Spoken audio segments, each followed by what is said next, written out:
Itahi wā, we go a little bit against the grain there, and sometimes could be seen as a little bit controversial. Koe anō, one little whakatauki that we got is currency is our only currency. Iro tui tēnei hōtaka.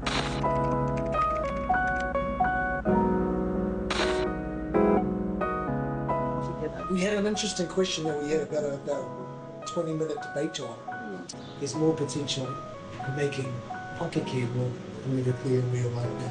Ko te matua o something for the people, he kaupapa I pue ake I taha mai o ko sei wānanga, hea tēnei mea te Māori news. And it's funny, it was the thing of like my dad trying to steal us to Papaki.